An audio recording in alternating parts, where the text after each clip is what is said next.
Let me simplify Israel's statement for you. Other than throwing insults around and making grave, baseless accusations, Israel said something that should make all of you shudder.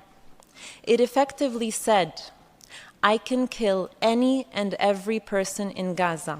The 2.3 million people in Gaza are either terrorists or terrorist sympathizers or human shields, and are therefore legitimate targets. Every person, according to Israel, falls into one of these three categories: a child, a journalist, a doctor, a UN staff, a newborn baby in an incubator. And so, according to Israel, it can kill them and then have the audacity to come to this room and tell the world with a straight face, we are acting in accordance with international law. The death of each of the over 11,350 people killed over the past month, be it children, journalists, UN staff, the sick, the elderly, according to Israel, was justified. Think about that for a moment and let it give you pause. Anyone espousing this warped logic has no shred of humanity, no sense of morality, and no knowledge of legality. But guess what? Your carpet explanation for carpet bombing will not fly. People are not fools.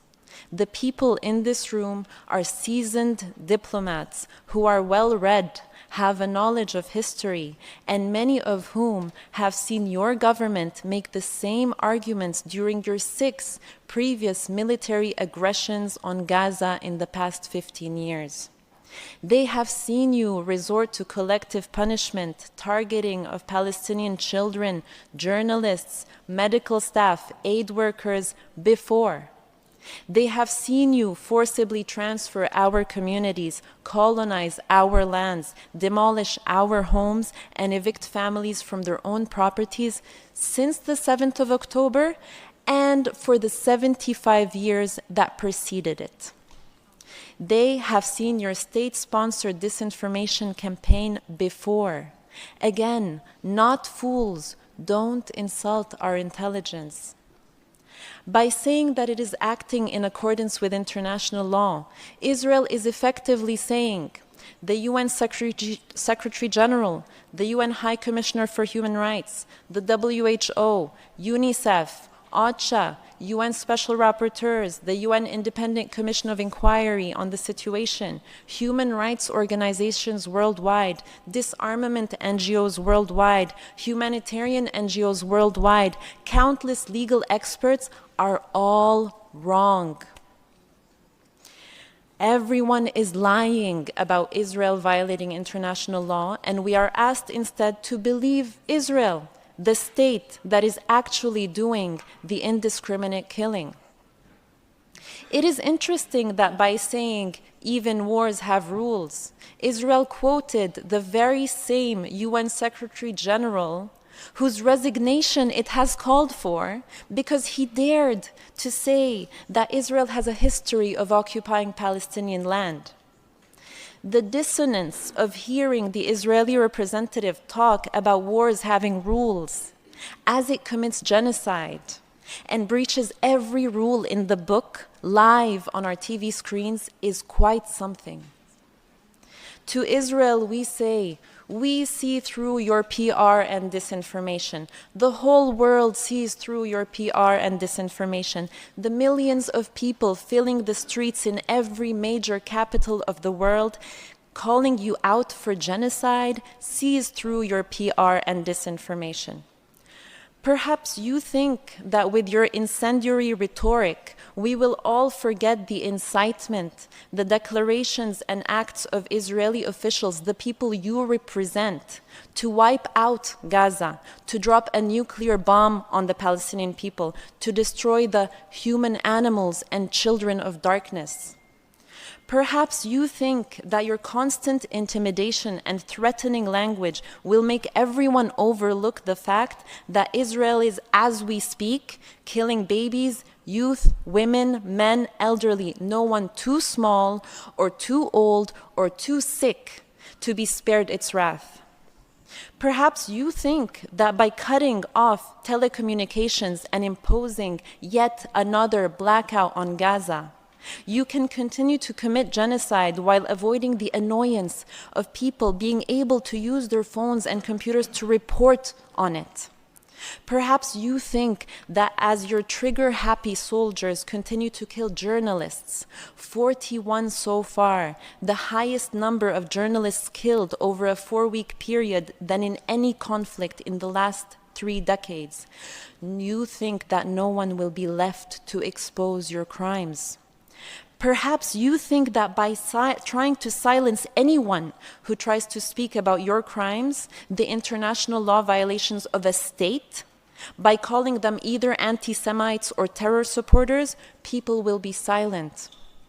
And your intimidation campaign knows no bounds. They attack Palestinians, Jews, Israelis, UN officials, politicians, parliamentarians, university professors, and anyone worldwide who calls you out for your violations of international law.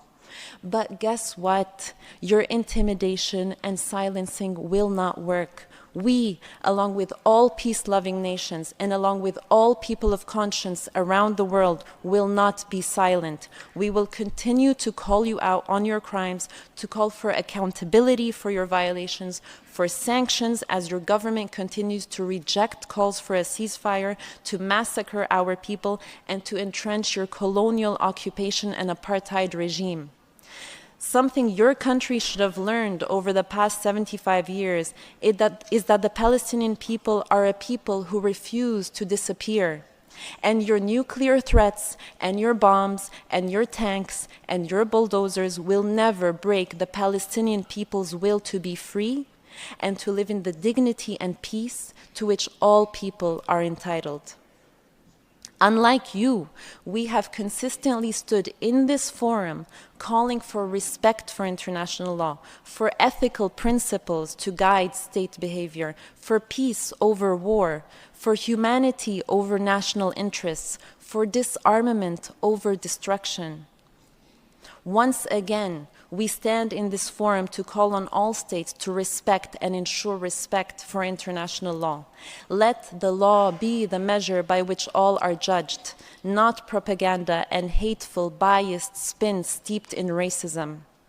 And to Israel's absurd assertion that Palestinians have a problem with people of Jewish faith, and give the impression that this is a religious conflict, let us say loud and clear, this is not and has never been about religion.